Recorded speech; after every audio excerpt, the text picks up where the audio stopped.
Ciao e benvenuti a Sei sicuro? Il podcast di CNA. Abbiamo realizzato 10 episodi dedicati ad approfondire i temi della sicurezza e della salute nei cantieri, in ambito artigianale, imprenditoriale e sociale.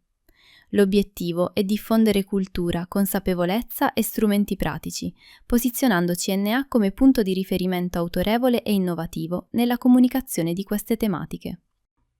In questo episodio vogliamo portare la vostra attenzione nei confronti degli agenti biologici nei cantieri, pericoli invisibili da conoscere e dai quali proteggersi. Nei cantieri siamo abituati a guardare in alto per evitare una caduta di materiali, guardiamo intorno a noi per evitare macchine e ostacoli, guardiamo in basso per evitare di inciampare, cadere in buche, fosse e aperture nel suolo. Ma per essere davvero sicuri dobbiamo imparare anche a identificare ciò che non si vede, come i microrganismi che possono essere presenti nell'aria, nell'acqua, nel terreno, nelle feci degli animali e che vengono definiti agenti biologici. Questi rappresentano una fonte di pericolo di origine naturale. Agenti invisibili come virus, batteri, funghi e parassiti che possono causare infezioni, allergie o intossicazioni.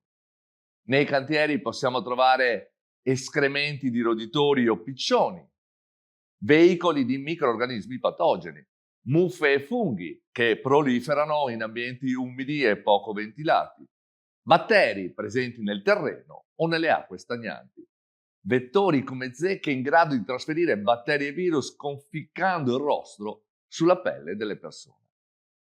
Il tetano è una malattia che deriva da un batterio che può causare l'infezione mediante piccole ferite, abrasioni, punture e cute lacerate.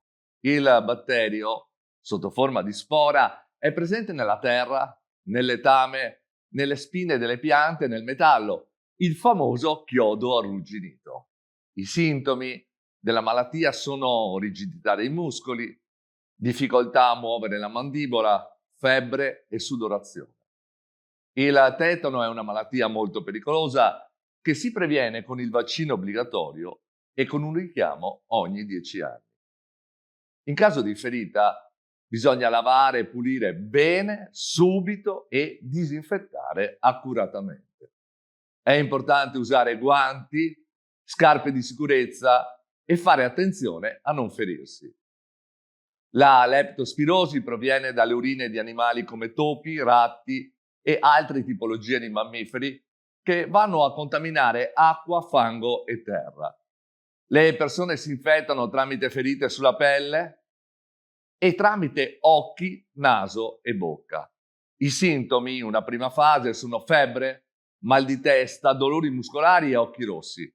Successivamente, dopo un apparente miglioramento, la malattia peggiora con pelle gialla, sangue dal naso e problemi ai reni. Si previene evitando il contatto diretto con terra, fango e acqua stagnante e usando guanti, stivali e protezione per gli occhi, per il viso e anche per le vie respiratorie quando si usano le idropulitrici in queste tipologie di ambienti. La borreliosi viene contratta dalle zecche presenti nell'erba dei cantieri, nei boschi e nei campi di prossimità. Quando il rostro penetra la cute non fa male e non si sente. Compare una macchia rossa sulla pelle, il batterio provoca l'infezione che colpisce articolazioni, nervi e organi interni. È importante recarsi subito al pronto soccorso, dove sarà somministrato uno specifico trattamento a base di antibiotici. La TBE, encefalite da morso da zecca, è un virus che attacca il sistema nervoso ed è molto grave. In alcuni casi può portare alla morte. Esiste un vaccino che entra in copertura dopo mesi e che prevede un richiamo ogni 3 anni. Per prevenire le punture delle zecche in cantiere bisogna indossare vestiti coprenti, pantaloni lunghi, calzature alte e preferibilmente anche abiti di colore chiaro per vedere meglio le zecche. Usare repellenti e non sedersi per terra e non lasciare giacche e zaini nelle aree esterne del cantiere in presenza di erba e piante.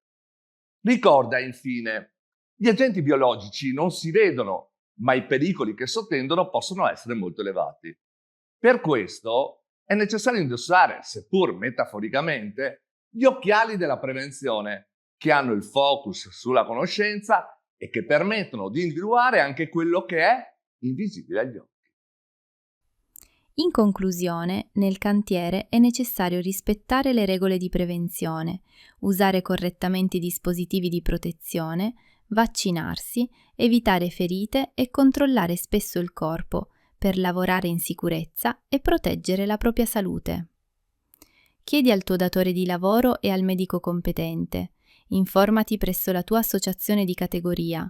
Contatta l'azienda sanitaria territoriale al fine di conoscere al meglio come comportarti in tutte queste situazioni. Ci vediamo al prossimo episodio di Sei sicuro? Il podcast di CNA per approfondire i temi della sicurezza e della salute nei cantieri in ambito artigianale, sociale e imprenditoriale. Restate con noi. Parlatene con lavoratori, colleghi, amici, familiari e aiutateci a diffondere la cultura della prevenzione.